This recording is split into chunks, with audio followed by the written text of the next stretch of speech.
Les récentes déclarations de la directrice générale du FMI, Kristalina Georgieva, à propos de l'Égypte lors d'une table ronde médiatique sur l'Ukraine, ont attiré l'attention du public dans ce pays d'Afrique du Nord. Je m'inquiète pour l'Égypte. Si nous avons des prix élevés des denrées alimentaires et de l'énergie, comment cela va affecter les gens en Égypte?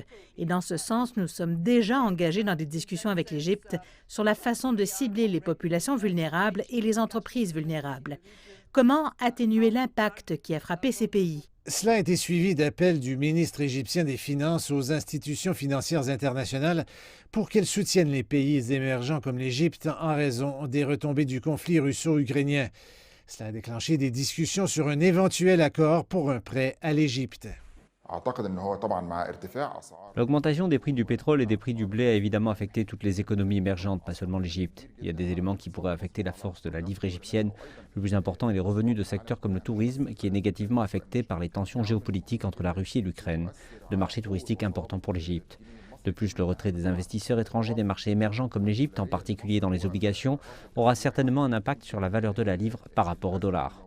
Ces développements ont conduit le gouvernement à réviser ses perspectives de croissance pour 2022, prévoyant des taux de croissance plus lents que les prévisions de plus de 6 Et JP Morgan est allé jusqu'à s'attendre à une dévaluation de la livre égyptienne par rapport au dollar. Mais tout n'est pas sombre pour le moment.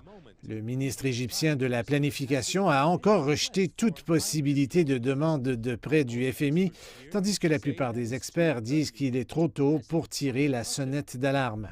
Cet élan de positivité est basé sur les flux de revenus annuels records du canal de Suez, les envois de fonds des expatriés égyptiens, les exportations et les taxes. Depuis le début des réformes économiques en 2016, les agences internationales ont été témoins de la façon dont l'économie égyptienne a prouvé sa force et sa résilience pour surmonter divers défis comme la pandémie de Covid-19. Jusqu'à présent, je ne m'attends pas à ce que nous recourions au FMI pour des prêts. Je pense que le ministère des Finances se concentrera sur l'extension des remboursements de la dette et sur la collecte de fonds par le biais d'autres outils tels que les obligations et les bons du Trésor. Les analystes et le FMI lui-même pensent que l'Égypte peut résister aux pressions économiques à court terme, mais des inquiétudes pourraient surgir si le conflit ukrainien et les sanctions contre la Russie se poursuivaient à long terme.